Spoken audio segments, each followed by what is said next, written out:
الرجیم بسم اللہ الرحمن الرحیم وَلَئِنْ أَتَيْتَ الَّذِينَ أُوتُوا الْكِتَابَ بِكُلِّ آيَةٍ مَا تَبِعُوا قِبْلَتَكَ وَمَا أَنْتَ بِتَابِعٍ قِبْلَتَهُمْ وَمَا بَعْضُهُمْ بِتَابِعٍ قِبْلَةَ بَعْضٍ وَلَئِنِ اتَّبَعْتَ أَهْوَاءَهُمْ مِنْ بَعْدِ مَا جَاءَكَ مِنَ الْعِلْمِ إِنَّكَ إِذًا لَّمِنَ الظَّالِمِينَ۔ یہود و نصارہ میں سے ہر ایک کا قبلہ الگ الگ تھا۔ یہودیوں کا قبلہ بیت المقدس کا وہ حصہ جو ہیکل سلیمانی کہلاتا ہے۔ حضرت سلیمان علیہ السلام نے اپنے زمانہ میں بیت المقدس کے جس حصے کی تعمیر کیا تھا اسی حصے کو یہ لوگ اپنا قبلہ، یہودی اپنا قبلہ سمجھتے ہیں۔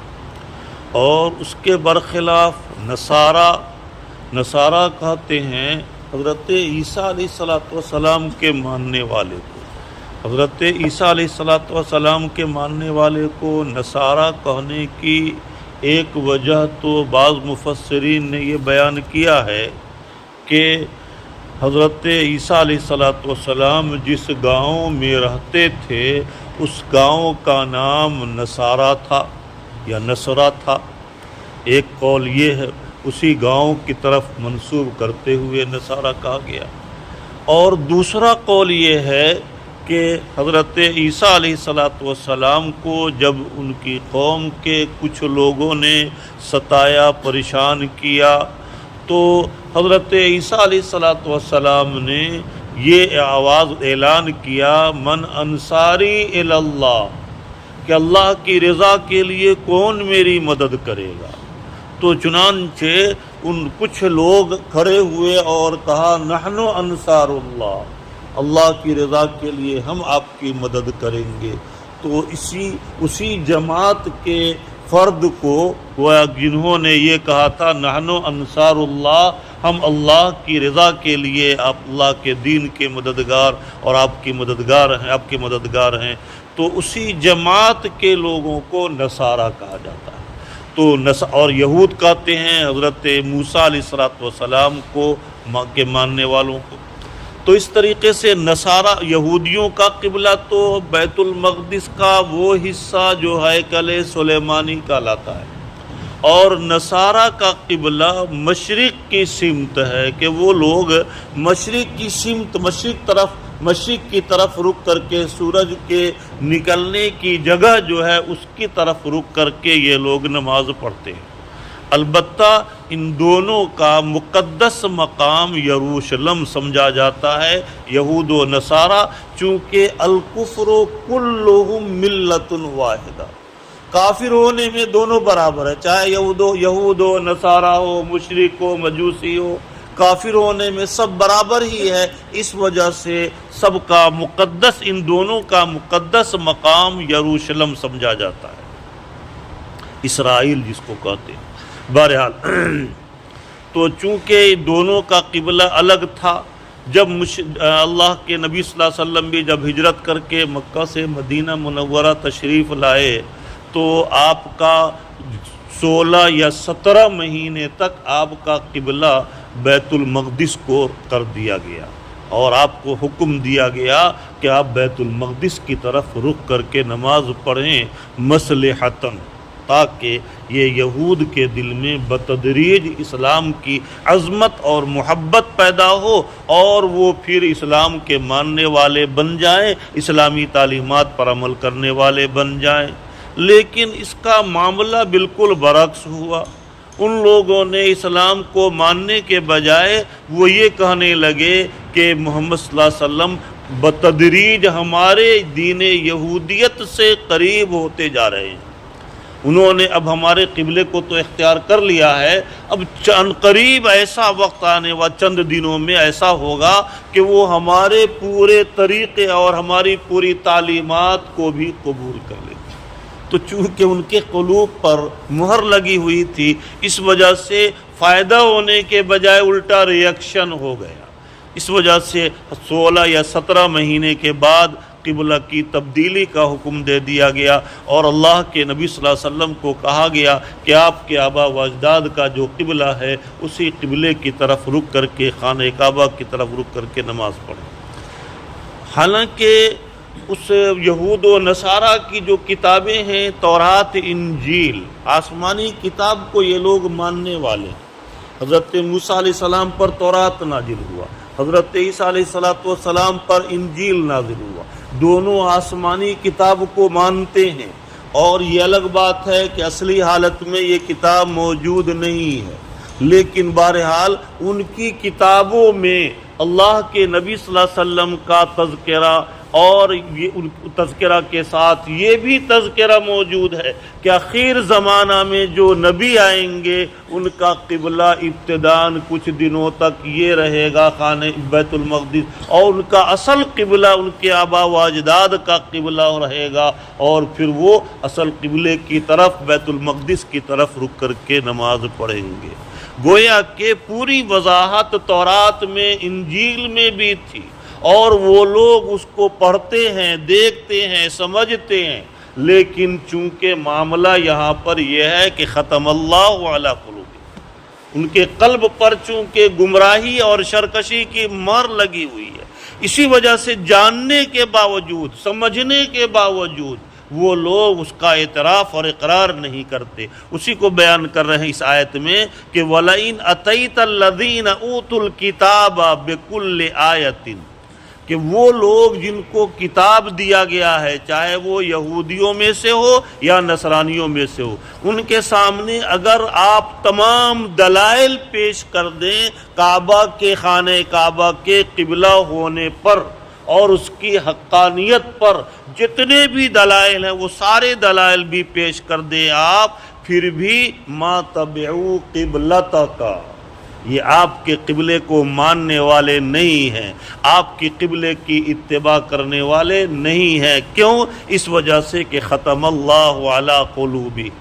ان کے قلب پر کفر کی مہر لگ چکی ہے،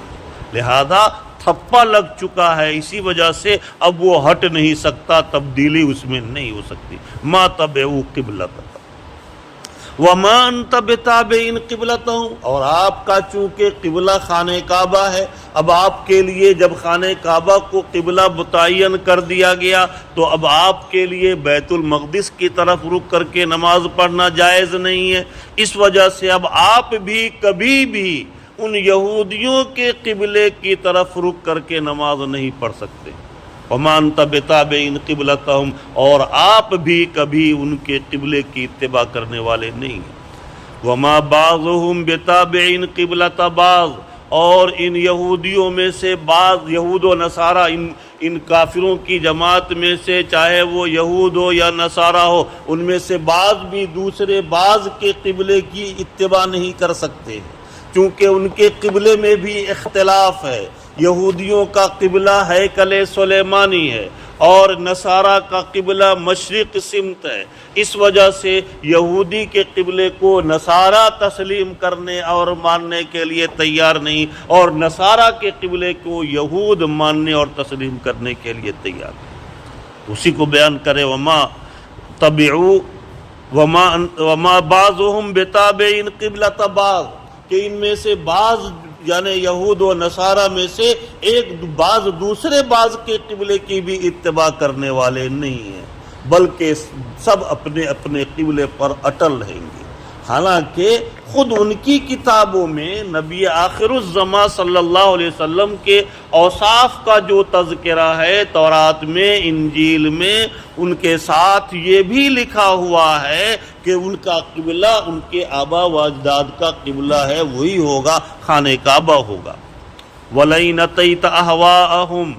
مِنْ بَعْدِ مَا جَاءَكَ مِنَ الْعِلْمِ إِنَّكَ إِذًا لَّمِنَ الظَّالِمِينَ۔ آگے بیان کر رہے ہیں کہ اگر بالفرض یہود و نصارہ کی جو خواہش ہے کہ آپ بھی ان کے طریقے، یہود چاہتے ہیں کہ آپ ان کے قبلے کو اپنا قبلہ مان لیں، نصارہ چاہتے ہیں کہ ہمارے قبلے کو کہ جو ہے اللہ کے نبی صلی اللہ علیہ وسلم اور دوسرے ایمان والے ہمارے قبلے کو اپنا قبلہ تسلیم کر لیں، تو اگر بالفرض ان یہود و نصارہ کی خواہشات نفسانی کی اتباع آپ کر لیں آپ کریں گے تو کبھی نہیں، لیکن علی سبیل الفرض یہ کہا جا رہا ہے کہ باوجود کہ آپ ہمارے انتہائی مقرب بندوں میں سے تمام انبیاء کے سردار ہیں، اور باوجود کہ آپ ہی وجود کائنات کا سبب ہیں۔ حضرت آدم علیہ السلام کو جب اللہ تعالیٰ نے جسم میں روح ڈالا، ان کے جسم میں روح ڈالا، تو ان کی آنکھ جیسے ہی کھلی، عرش پر لکھا ہوا تھا لا الہ الا اللہ محمد رسول اللہ صلی اللہ علیہ وسلم۔ انہوں نے جیسے ہی آنکھ کھولا دیکھا کہ عرش پر لکھا ہوا ہے لا الہ الا اللہ محمد رسول اللہ، تو اللہ کے نبی تو حضرت آدم علیہ السلام نے پوچھا کہ یا رب العالمین، یہ محمد کون ہیں جن کے نام کو آپ نے اپنے نام کے ساتھ ملایا ہے؟ تو اللہ کی طرف سے یہ جواب دیا گیا کہ یہ تمہاری اولاد میں سے ہیں، لیکن یہ ان کو پیدا کرنا مقصود نہیں ہوتا تو تم کو بھی پیدا نہیں کیا جاتا۔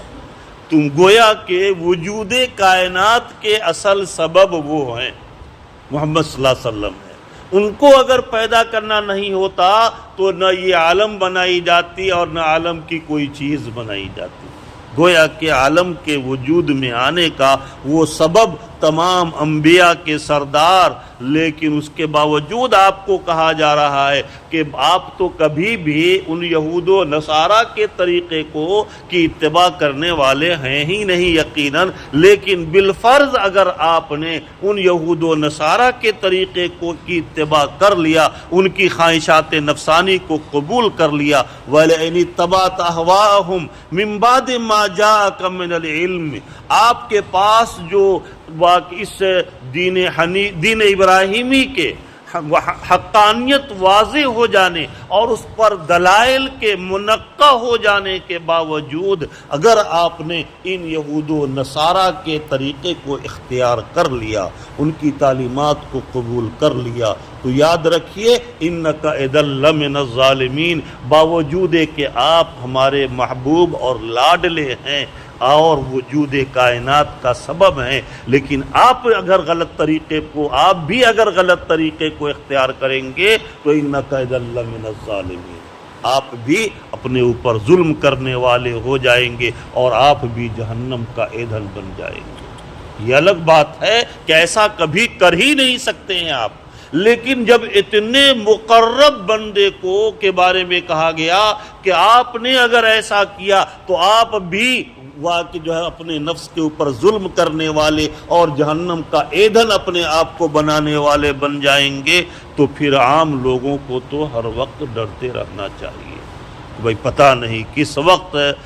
کون سا عمل ہم سے ایسا صادر ہو جائے کہ جس کی وجہ سے ہماری پوری زندگی کی عبادت رائگاں اور بیکار چلی جائے۔ ہر وقت ڈرتے رہنا چاہیے۔ کبھی انسان کو کوئی ایسا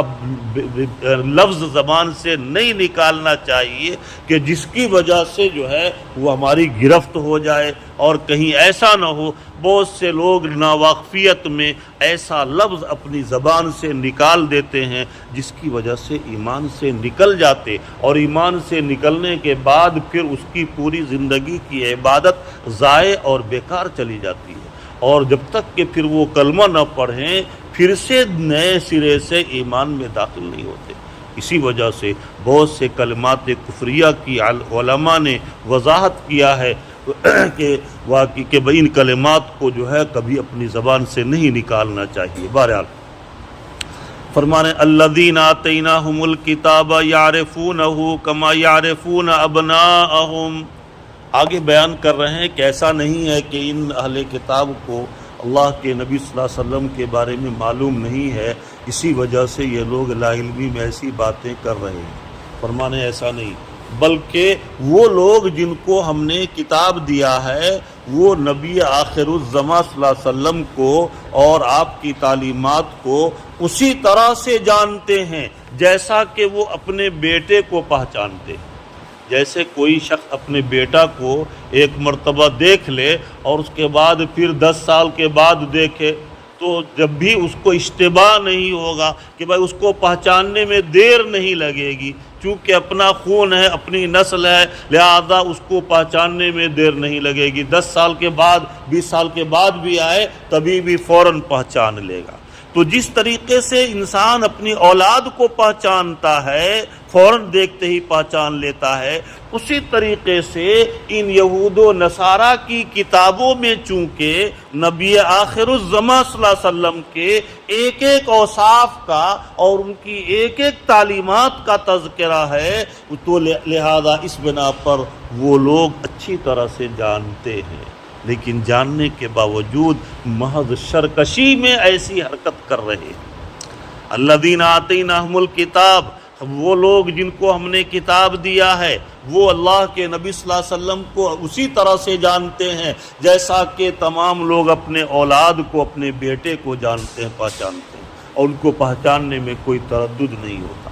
اسی طریقے سے اللہ کے نبی صلی اللہ علیہ وسلم کی حقانیت اور اس بات کو کہ ان کا قبلہ یہ خانہ کعبہ ہے، چونکہ ان کی کتابوں میں اس کی تفصیل موجود ہے، اسی وجہ سے وہ لوگ جانتے ہیں۔ وَإِنَّ فَرِيقًا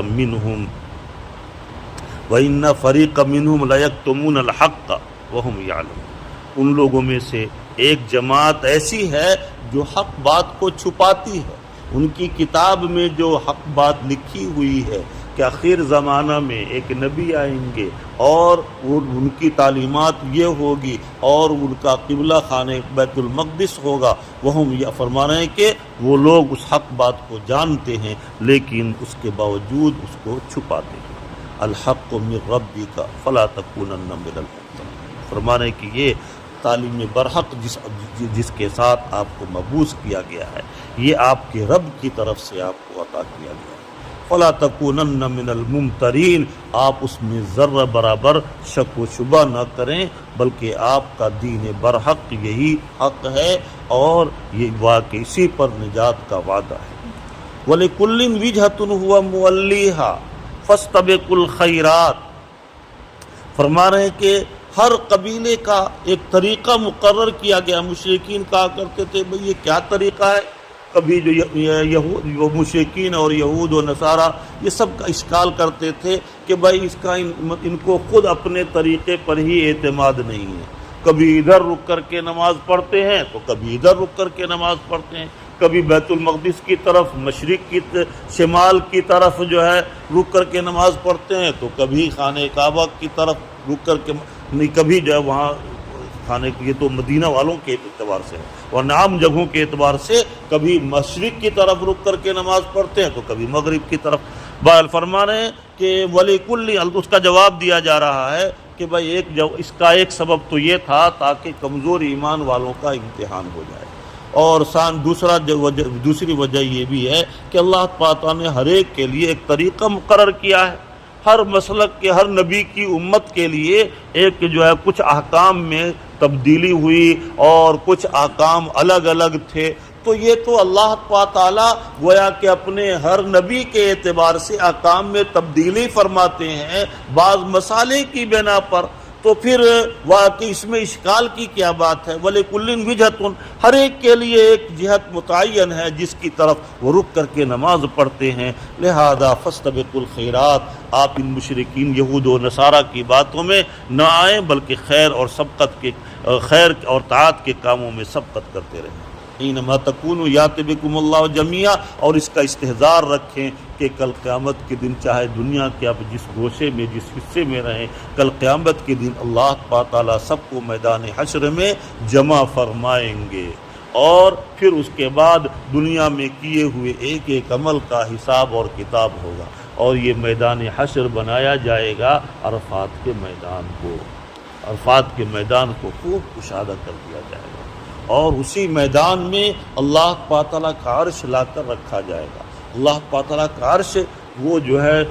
جبل رحمت جو ہے، جبل نور جس کو کہتے ہیں، جہاں پر حضرت آدم اور حضرت حوا کی ملاقات ہوئی تھی، اسی جبل رحمت پر اللہ کے عرش کو لا کر رکھا جائے گا اور پورا میدان حشر ہوگا۔ فرمانے کہ اینما تکونوا یأتی بکم اللہ جمیعا، تم لوگ جہاں بھی رہو اللہ تعالیٰ تم سب کو اس میدان حشر میں جمع فرمائیں گے اور پھر دنیا میں کیے ہوئے ایک ایک عمل کا حساب و کتاب ہوگا۔ ان اللہ علی کل شیء قدیر، اللہ تعالیٰ ہر چیز پر قادر ہے، ان کی مشیت سے کوئی چیز مشکل نہیں۔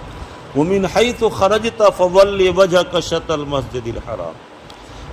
یہ تو اپنے وطن میں رہتے ہوئے، مدینہ میں رہتے ہوئے یا کہ مکہ میں رہتے ہوئے کہا گیا کہ بھئی خانہ کعبہ کی طرف رخ کرنا،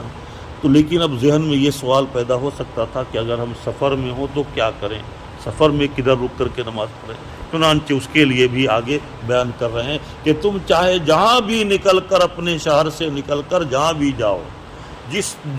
اپنے سفر میں دوران سفر چاہے تم دنیا کے جس حصے میں چلے جاؤ، فَوَلِّ وَجْهَكَ شَطْرَ الْمَسْجِدِ الْحَرَامِ، تم اپنا چہرہ مسجد حرام کی طرف پھیر کر اس کی طرف رک کر کے نماز پڑھو۔ دیکھیے میں نے کل بھی اشارہ کیا تھا کہ یہاں پر مسجد حرام کا لفظ آیا ہے، بیت خانہ کعبہ کا لفظ نہیں آیا، بلکہ مسجد حرام کا لفظ لایا گیا ہے۔ اللہ تعالیٰ نے اس کے ذریعے سے ہمارے لیے بڑی سہولت اور آسانی پیدا کر دی۔ اگر بیت اللہ کا لفظ لایا جاتا اور خانہ کعبہ کی طرف رک کر کے نماز پڑھنا ضروری ہوتا تو ہمارے لیے بڑی پیچیدگی اور پریشانی ہو جاتی۔ اس وجہ سے کہ عین کعبہ کی عین کعبہ کی سمت کو معلوم کرنا ہر جگہ یہ بہت مشکل ہے۔ اس وجہ سے اگر عین کعبہ کی طرف ہمارا رخ نہیں ہوتا تو نماز نہیں ہوتی، لیکن اللہ تعالیٰ نے اپنا فضل فرمایا اور فرمایا کہ بھئی اب عین کعبہ کی طرف رخ کرنا ضروری نہیں، بلکہ جہت کعبہ کی طرف رخ کر کے نماز پڑھ لینا ہی کافی ہے۔ اس وجہ سے کہ مسجد حرام کا جو حلقہ ہے بہت وسیع ہے۔ اللہ کے نبی صلی اللہ علیہ وسلم کے زمانہ میں جو مسجد حرام تھا اور پھر ابھی جتنی توسیع ہوئی اور آئندہ جو توسیع ہونے والی ہے وہ سب اس کے اندر شامل ہے، اور سب کے لیے وہی فضیلت ہے جو حضور پاک صلی اللہ علیہ وسلم کے زمانہ میں موجودہ حرم کے لیے فضیلت ہے۔ فَوَلِّ وَجْهَكَ شَطْرَ الْمَسْجِدِ الْحَرَامِ، جہاں کہیں بھی سفر میں رہو تم اپنے چہرے کو مسجد حرام کی طرف پھیر لو۔ فرمانے وَإِنَّهُ لَلْحَقُّ مِن رَبِّكَ، اور یہ واقع دین برحق ہے اور اللہ آپ کے رب کی طرف سے ہے۔ وَمَا اللَّهُ بِغَافِلٍ عَمَّا تَعْمَلُونَ، اللہ تعالیٰ تمہارے اعمال سے غافل نہیں ہیں، تم جو بھی کر رہے ہو تمہارا ایک ایک عمل کیمرے میں محفوظ ہو رہا ہے، اور پھر اسی کے مطابق جو ہے تم کو بدلہ دیا جائے گا۔ وَمِنْ حَيْثُ خَرَجْتَ فَوَلِّ وَجْهَكَ شَطْرَ الْمَسْجِدِ الْحَرَامِ، تم جہاں بھی، پھر دوبارہ اسی کو لا رہے ہیں کہ اگر تم سفر میں کہیں نکل کر جاؤ تو دوران سفر تم جہاں بھی نماز کا وقت ہو جائے تو اپنا چہرہ مسجد حرام کی طرف، بیت المقدس کی طرف پھیر لو، خانہ کعبہ کی طرف پھیر لو۔ مسجد حرام یعنی خانہ کعبہ کی طرف پھیر لو۔ وَحَيْثُ مَا كُنْتُمْ فَوَلُّوا وُجُوهَكُمْ شَطْرَهُ، جہاں بھی تم رہو تم جس جانب بھی جہاں بھی تم رہو اور اپنے چہرے کو جس جانب بھی پھیر لو وہاں اللہ کی ذات کو موجود پاؤ گے۔ معلوم ہوا کہ بھئی چاہے جس جانب جہاں بھی روئے زمین کے، اچھا پہلے امت کے لیے یہ ضروری تھا، پہلی گزشتہ امتوں کے لیے ضروری تھا کہ مسجد میں جا کر ہی نماز پڑھنا ضروری ہے۔ اگر اپنی دکان میں یا کہ جو ہے اپنے کھیت میں، اپنے باغ میں، ادھر ادھر کہیں تفریح میں گئے ہوئے نماز کا وقت ہو گیا تو اب وہاں پر نماز نہیں پڑھ سکتے، بلکہ مسجد میں جا کر ہی نماز پڑھنا ضروری تھا۔ لیکن یہ تو اس امت محمدیہ کے لیے اللہ کی طرف سے جو 5 خصوصی انعامات ہیں ان میں سے ایک انعام یہ بھی ہے کہ جعلت لی الارض کلھا مسجدا،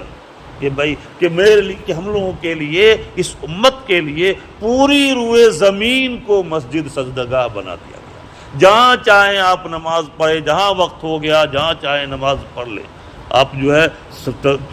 ٹرین میں جا رہے ہیں، ٹرین میں اپنا رومال بچھا کر نماز پڑھ لیجیے، پلین میں جا رہے ہیں پلین میں بچھا کر نماز پڑھ لیجیے، کہیں کھیت کھلیان میں ہے، اسٹیشن پر ہے، بس اسٹینڈ میں، جہاں بھی ہے مولوی کے پاس ایک رومال رہتا ہے، یہی سب کام کر لیتا ہے۔ ایک رومال رکھنے میں یہ بہت بڑی حکمت اور مصلحت ہے۔ جہاں نماز کا وقت ہوا کچھ بھی نہیں ہے، چلو بھائی کوئی بات نہیں، زمین پر بچھاؤ نماز پڑھ لو، گندا ہوگا تو یہ صاف ہو جائے گا، لیکن نماز چھوٹے گی تو، نماز قضا ہوگی تو اس کی تلافی کی کوئی شکل نہیں ہے۔ یہ گندا ہو گیا تو پھر اس کی تلافی کی شکل ہے. اس بنا پر ہمیشہ کچھ نہ کچھ اس کا انتظام کر کے چلنا چاہیے.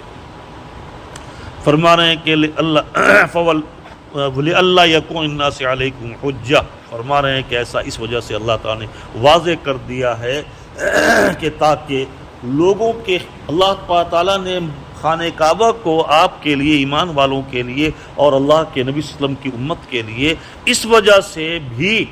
کہ خانہ کعبہ کو قبلہ قرار دیا ہے کہ تاکہ یہ تمہارے خلاف حجت نہ پکڑیں. کیا حجت پکڑیں؟ اصل میں ان کی کتابوں میں، تورات میں، انجیل میں تو یہ لکھا ہوا ہے کہ آخر زمانہ میں ایک نبی آئیں گے، ان کا نام یہ ہوگا، ان کی تعلیمات یہ ہوگی اور ان کا قبلہ خانہ کعبہ ہوگا. اب اگر اللہ کے نبی صلی اللہ علیہ وسلم بیت المقدس کی طرف رک کر کے نماز پڑھیں تو وہ فوراً اشکال کریں گے کہ آخر زمانہ میں آنے والے جس نبی کی بشارت ہماری کتاب میں دی گئی ہے وہ یہ نہیں ہے. اس وجہ سے کہ ان کے بارے میں تو بتایا گیا تھا کہ ان کا قبلہ خانہ کعبہ ہوگا اور ان کا قبلہ تو بیت المقدس ہے. تو اس بنا پر یہ وہ نہیں ہے، تو گویا کہ آپ کے خلاف اس وجہ سے بھی آپ کے خانہ کعبہ کو آپ کا قبلہ قرار دیا گیا تاکہ لوگوں کے لیے آپ کے خلاف حجت نہ ہو جائے. الا الذین ظلموا منہم، مگر یہ کہ ان میں سے جن لوگوں نے ظلم کر رکھا ہے، جن کے قلوب پر مہر لگی ہوئی ہے شرکشی کی، ان کو چاہے جتنا بھی سمجھائیں ان کو بات سمجھ میں نہیں آ سکتی ہے. چنانچہ میں نے بتلایا تھا کہ حضرت تھانوی علیہ رحمہ نے لکھا ہے کہ کوئی بھی شخص اگر غلط طریقے کو اختیار کرتا ہے تو اس کی دو وجہ ہوتی ہے. ایک وجہ تو یہ ہوتی ہے کہ بیچارہ جہالت کی بنا پر کہ بھائی اس کو معلوم نہیں ہے کہ بھائی کیا کرنا چاہیے کیا نہیں کرنا چاہیے. اب وہ پیٹ کے جو ہے جو لوگ وہ ہے کہ اپنے کھانے پینے کا دھندا بنائے ہوئے ہیں، ان لوگوں نے اس کو بتا دیا کہ ہاں بھائی بابا کے نام اس طرح سے نیاز کرو اور بابا کے نام نیاز کرنے سے یہ ہوگا وہ ہوگا، اس طرح سے غلط سمجھا دیا، ان لوگوں نے ویسا کرنا شروع کر دیا. تو اگر جہالت کی بنا پر کوئی غلط طریقے کو اختیار کیے ہوا ہے تو اس کا علاج آسان ہے. حضرت تھانوی علیہ رحمہ نے فرمایا کہ اس کا علاج آسان ہے، اس کو صحیح طریقہ بتلا دو، وہ فوراً جو ہے وہ کہ صحیح راستے پر آ جائے گا. اور ایک ضلالت اس کو کہتے ہیں. اور دوسرے ہے غوایت. غوایت کا مطلب یہ ہے کہ کجروی کی بنا پر، ہٹ دھرمی کی بنا پر کہ بھائی چاہے تم جو بھی کہہ دو، ہم تو بس مرغا کی ایک ہی ٹانگ ہے، چاہے ہم دو ٹانگ دیکھ رہے ہیں لیکن ہمارے مولانا نے کہہ دیا ہے کہ مرغا کو ایک ٹانگ ہوتا ہے. اب وہ دوسرا ٹانگ وہ گرچہ ہم اپنی آنکھوں سے دیکھ رہے ہیں لیکن چونکہ ہمارے بڑے مولانا نے بول دیا کہ مرغا کو ایک ہی ٹانگ ہوتا ہے، ہم مانیں گے ہی نہیں،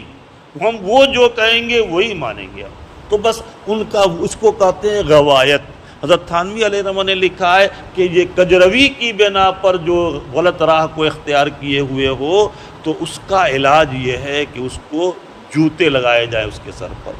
جب تک کہ جوتے سر پر نہیں لگیں گے اور دماغ کے اندر جو کیڑا گھسا ہوا ہے نفرت کا وہ کیڑا نہیں ختم ہوگا اس وقت تک جو ہے وہ صحیح راستے پر نہیں آئیں گے. اس کا علاج یہی ہے. بہرحال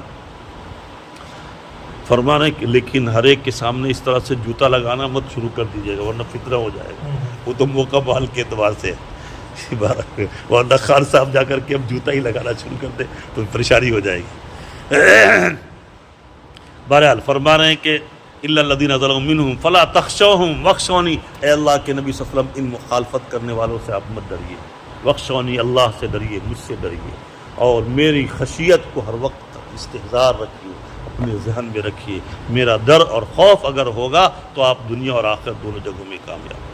وَلِأُتِمَّ نِعْمَتِي عَلَيْكُمْ وَلَعَلَّكُمْ تَهْتَدُونَ، اور تاکہ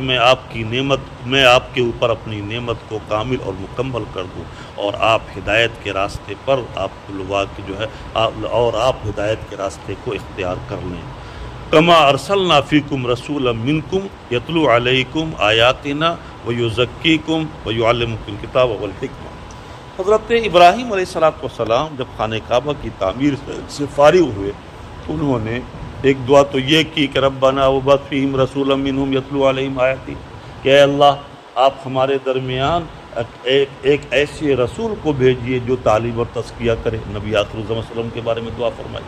اور اسی طریقے سے حضرت ابراہیم علیہ السلام نے خانہ کعبہ کی عظمت اور اس کی برتری اور اس کی تقدیس کو ظاہر کرنے کے لیے، اس کی عظمت اور اس کے احترام کو ملحوظ رکھنے کے لیے بھی دعا فرمائی کہ لوگوں کے دل میں اس کی عظمت اور عقیدت کو ڈال دی۔ چنانچہ اسی کی طرف اشارہ ہے کہ کما ارسلنا فیکم، اللہ حضرت ابراہیم علیہ السلام نے گویا کہ بیت الخانہ کعبہ کے لیے اسی طریقے سے دعا کی تھی، جس طریقے سے یہ دعا کیا تھا کہ کما ارسلنا فیکم رسولا منکم، جیسا یہ دعا کیا کہ اللہ آپ جیسا کہ ہم نے تمہارے درمیان ایک رسول کو بھیجا، ایسے رسول کو جو واقع تمہارے درمیان ہماری آیتوں کی تلاوت کرے اور اس کا تزکیہ کرے۔ یہ حضرت ابراہیم علیہ السلام کی دعا کی بنا پر، اسی طریقے سے انہی کی دعا کی بنا پر ہم نے خانہ کعبہ کو لوگوں کے دل میں مقدس اور قابل احترام، قابل عظمت بنا دیا ہے۔ یزکیکم ویعلمکم الکتاب والحکمہ، تاکہ وہ تمہارا تزکیہ کریں اور تم کو کتاب کی تعلیمات دیں، اور کتاب کے معنی اور مطالب اور شریعت کے احکام اور ان کی تشریح ہوا کہ شریعت کے احکام کی تفصیل بیان کریں۔ ویعلمکم ما لم تکونوا تعلمون، اور تم کو ان چیزوں کو وہ چیز سکھائیں جس کو تم نہیں جانتے۔ فاذکرونی اذکرکم واشکروا لی ولا تکفرون، لہذا اللہ کا یہ بہت بڑا انعام حاصل ہوا ہے حضرت ابراہیم علیہ السلام کی دعا کی وجہ سے۔ اللہ نبی آخر الزماں صلی اللہ علیہ وسلم کی شکل میں اور یہ خانہ کعبہ کی عظمت کی شکل میں یہ حضرت ابراہیم علیہ السلام کی دعا ہے۔ لہذا فاذکرونی اذکرکم، اس نعمت کے حصول کی بنا پر میں نے تمہارے اوپر نعمت کو عطا کر کے احسان کیا، لہذا تم میرے اوپر احسان کرو کہ تم مجھے یاد کرو، میں تم کو یاد کروں گا۔ تم جو ہے اللہ کا ذکر تنہائی میں یا اپنے ساتھیوں کے ساتھ یاد کرو، میرے ذکر کے ذریعے سے میں تم سے بہتر مجمع میں، فرشتوں کے مجمع میں بطور فخر کے تمہارا تذکرہ کروں گا، اور تم جو ہے میری یاد کرو تو میں تمہارے اجر و تمہارے لیے مقام اور مرتبے کو بڑھاؤں گا۔ واشکروا لی، اور میری جو نعمتیں یہ تم کو حاصل ہوئیں نبی آخر الزماں صلی اللہ علیہ وسلم کی شکل میں اور ان کی تعلیمات کی شکل میں، بیت الخانہ کعبہ کی شکل میں، ان نعمتوں کی شکر گزاری کرو، ولا تکفرون، اور میری ناشکری مت کرو۔ اس وجہ سے کہ نعمت کی شکر گزاری کے ذریعے سے اللہ تعالیٰ مزید نعمت میں اضافہ کر دیتے ہیں۔ لئن شکرتم لازیدنکم، اس کے برخلاف نعمت کی ناشکری اگر کی جائے تو شکرانے نعمت سے نعمت چھین لی جاتی ہے۔ اس وجہ سے کہا گیا کہ تم شکرانے نعمت کرو، تم نعمت کی ناشکری مت کرو بلکہ شکر گزاری کرو۔ اللہ تعالیٰ ہمیں اور آپ کو بھی اس کی توفیق عطا فرمائے۔